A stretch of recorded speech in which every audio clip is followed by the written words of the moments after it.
Flay.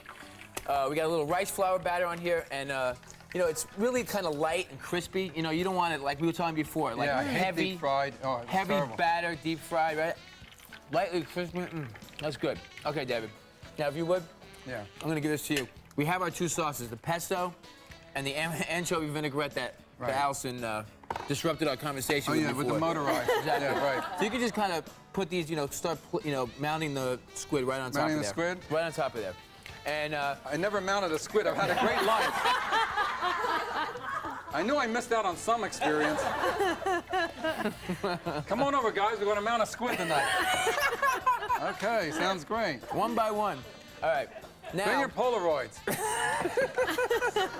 Oh, one fell in. That's okay. No problem. It's going to hit the sauce at some point anyway. All right. Now, wild mushrooms. We have three kinds of wild mushrooms in here. We have shiitakes, portobellos, and creminis. There she goes again. She's like a New York cab driver. Put all this in. Okay. Yes. There you go. Thank Beautiful. you. You got it. All right. Just give me 1 second, okay? I just want to describe this. So we have three kinds of mushrooms, and we have some shallots and some garlic, and we let this cook in the oven 425 degrees for like 15 to 20 minutes. And then what we do is we put them all in this.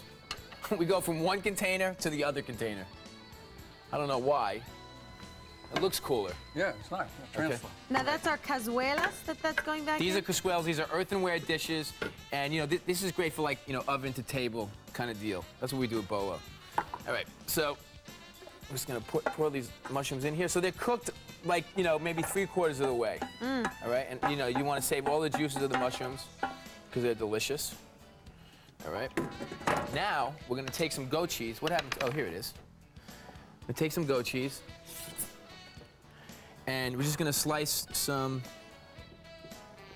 slices right off it. Very nice. It doesn't have to be perfect because it's going to melt a little bit anyway, so it doesn't have to be like perfect rounds. All right. Now, David, if you would, can you do me a favor? Sure. I'm not wiping your hands. I'm not sure. You're a grown man. We have some of these mushrooms in the oven already done. Can you grab them for me? I'm not going to tell you which oven, but they're in one of them. All right, one of the ovens? Okay. Here they go. Oh, wow. Oh, that looks great. Don't burn yourself. You know, the problem is I'm allergic. You know, otherwise, not to the oven, to mushrooms. Oh, this is great. Okay. Just put them right down here, please. Thank you. All right. Now. Like I had eyes. Like I had eyes. You see how I did that? Boom. Right there. Laid it down right, everything. Now, when you cook, do you use... When I cook, my cooking is folding a sandwich. That's my cooking. But go ahead. I know you're from South Philly. Yeah. You know, one of my favorite things, I really wanted to ask you this. You know, Philly cheesesteak. You can never get one in New York. Because of the bread. Oh, is that what it is? Yeah, it's the water in Philadelphia and the bread makes it different. They have like one bakery down there that supplies the White House in New Jersey, and they have one in Philadelphia, and it's only in the bread. That's the whole secret. Plus, the meat has to be real thin, and then you have to, you know, it's like the hoagie. You know what the hoagie is, right? Go to all the meats and everything. And then they scoop out the bread, and you put oil on it, so you get more meat and everything in it. And real good Italian guys, the real rough guys, they would scoop out the bread, put the oil, and then rub it in their hair. They were really, they were wild. You know. We have Frankie the Butcher, who I think did a little too much of that. Yeah, because I can never find one in New York. But no, you can't. But they still have good ones in Philly. Yeah, right? They even tried it in New York and it didn't work with the Philly. You know, it's the bread.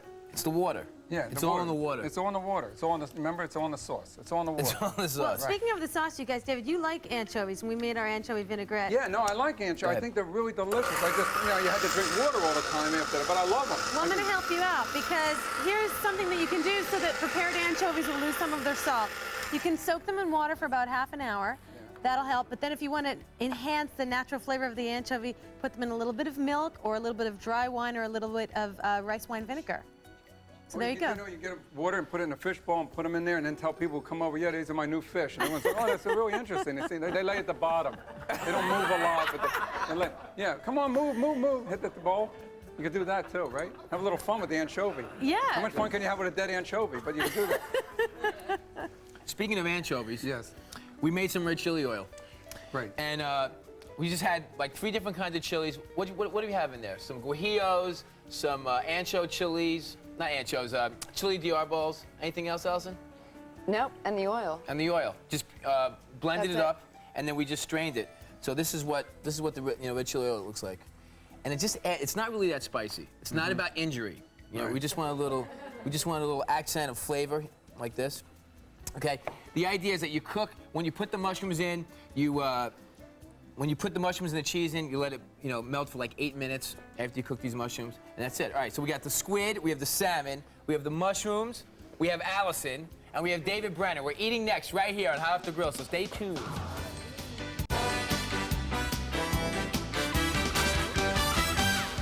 Welcome back to Hot Off the Grill. Well, I'm going to hook David up with some white sangria to go with our tapas menu. We've made our wild mushrooms, our salmon tartare, and our peppers, and our deep-fried calamari with several vinaigrettes. We have our anchovy And vinaigrette parsley. and our parsley pesto.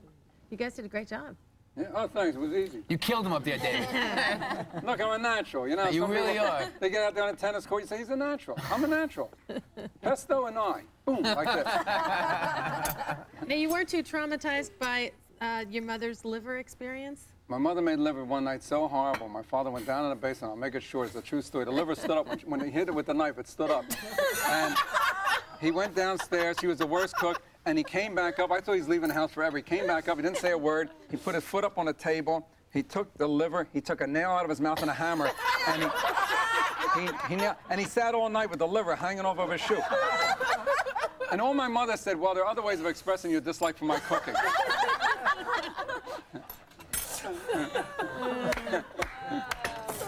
All right, so tapas, sangria, Oh, sangria, great. vodka would be good too. Absolutely. Okay, lots of sauces, and you can mix and match these. You can put the parsley with the salmon. Just go crazy. All right, for Jackie Maloof, I'm Bobby Flay. This has been Hot Off the Grill. Thanks, David, for coming. You're the best. Thank Good you luck to so you. much. Good luck. My pleasure. Have a long